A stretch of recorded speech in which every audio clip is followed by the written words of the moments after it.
Welcome to Prime Plus, for and about seniors, where it's cool to be a senior. Well, I hear seniors talking a lot about, I wish I could, or I would love to go to the theater, or I'd love to come to Prime Plus, but I can't get out. I can't drive. My kids won't let me anymore. Well, I got just the person who's going to talk to them, William Harrell, President and CEO of Hampton Roads Transit. What do you say to that person that says they're trapped at home, they can't get out? Well, we want them to go to our website, gohrt.com. We have an array of services to include paratransit, which is door-to-door service. The challenge there is that it's a 24-hour registration before that service is provided. One of the things that we've done, because we think it's important for seniors to have a level of freedom, is that any eligible paratransit riders can ride on our bus service or any of our services for free. So we think that's very positive and certainly something we want to promote. Okay, accessibility. I see the buses all up and down. Except for standing in front of the sign, I don't know how to get there. So I'm glad you mentioned the website. So if you're a senior listening to the show and you're not really comfortable with using the website, you can always come into Prime Plus, and we'll get you hooked up. Or talk to that son or daughter or grandchild, right? Absolutely. And you can actually plan your route so you can see what routes you need to take to get to your destination. But, our big challenge is, Bob, that, we are a regional system in name only. We have 6 member cities to include the Peninsula, Hampton, and Newport News, along with the South Side cities, excluding Suffolk.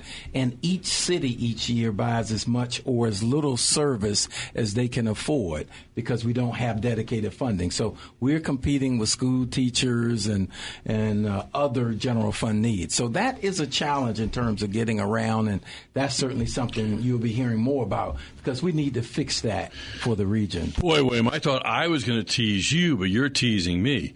We're looking at the possibility of maybe expanding our adult day service because it's a service that's really needed region-wide out to Virginia Beach, where I rely very heavily, a lot of our clients rely very heavily on paratransit, but also what Senior Services of Southeast Virginia provide through iRide, a comprehensive transportation situation or system. We're looking at expanding to Virginia Beach, and some of those services aren't available, like yours with paratransit. So how is that? Why is it that it's different in every city? Well, I mentioned the website before, gohrt.com, but if you don't have access to that, feel free to call us at 222-6000. That's 222-6000. The challenge we have, Bob, as I briefly mentioned, is the fact that each city essentially has their own set of services. The timing of those services are different in various cities, so it makes it very difficult to navigate the Hampton Roads region. What we hope to work towards as a region is having a more seamless situation where whether you're in Norfolk or Newport News that you're going to have service from these hours. Right now, where I live in Chesapeake, many of the services end by 7 o'clock. Mm-hmm. So I'll have individuals that point out, hey, I can get to work on your service, but I can't get home. So that's really a challenge that we have, Hampton Roads has, and that's certainly an important regional issue as we look to expand the regional economy. Right. Now, one thing I've discovered is mass transit is personal.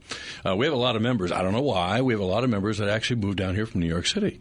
They take it for granted that there's going to be a mass transit system. They're very comfortable knowing that they have to wait a half hour maybe or have a window, that it's not a matter of driveway to driveway. So working with some of our local residents who quite candidly haven't relied on mass transit to get from point A to point B, what kind of suggestions do you have that they might do to kind of get comfortable with that? Kind of what Christine talked about, maybe finding a buddy that can do it with? Well, we have some tri-transit passes, so if someone's interested to just sample a service, if they would call that number I mentioned earlier, we'll give them an opportunity to do that. We do find, certainly in this region, that many people just haven't been exposed to public transportation. Some may think it's a stigma, but certainly as this region grows and congestion continues to be the number one problem that visitors and residents have noted, it's going to be important that more of us take advantage of public transportation to get to where we need to go. And certainly as the population continues to grow older, I guess I'm not quite a senior yet. Well, we're giving confessions. I'm 55. I'm a member of AARP, so that should count. Use that for card. something. It's really good. I will, absolutely. But we are seeing the stats consistently show that more of us are getting grayer, so we need to provide viable options for seniors to be able to get around the region. Well, one thing I've noticed, too, with HRT to kind of move away from the actual bus and riding on the bus is, as a senior, you still have a voice. And I know as we're doing this show, you're having a series of community meetings to talk about the future of light rail and going to the Navy base, the rate increases or routes. Every year you're doing public hearings. I want to plea out to the person who's 50 or above who thinks that, well, I'm now stepping aside. Now's not the time to step aside, is it? It isn't. And we have just been having a number of community meetings that we think is so important.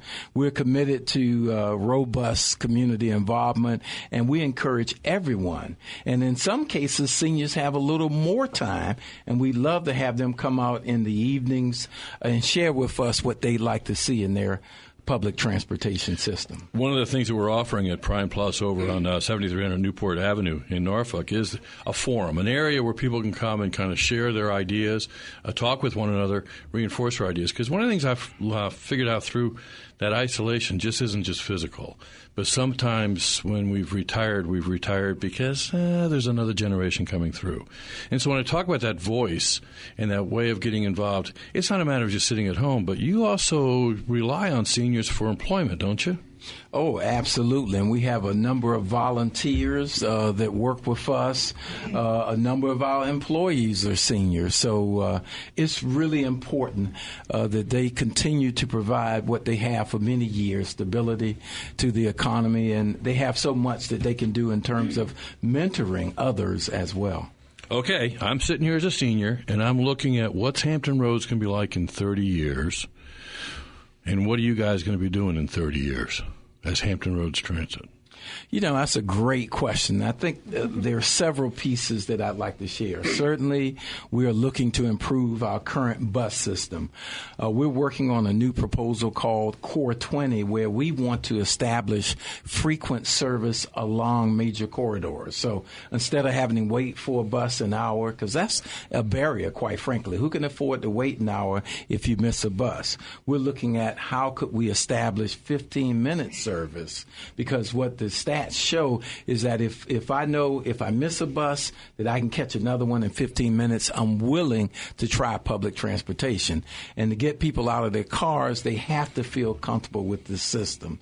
So I think that's going to be part of the future, a more robust bus service. I think you're also going to see the expansion of the Tide as we look to serve Naval Station Norfolk. The military supports that, certainly getting people in and out of those major employers along that corridor.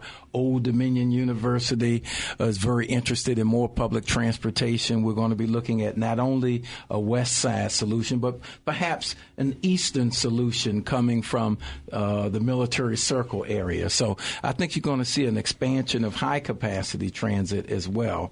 And I think integrating technology, everybody wants to see that, the ability to be able to check their smartphones to see when the bus is coming. So you'll see greater use of technology as well. Okay, that was a great answer, and I'm really excited about it. Now, okay, listeners, don't listen to this next question or answer. This is between you and me only. Okay. I've never put you on the spot before. Congratulations, doing great stuff on looking at broadening the fleet and doing it for paratransit and doing it in such a way that you can keep costs down. But will you guarantee that Tommy can get his walker in the car that you bring?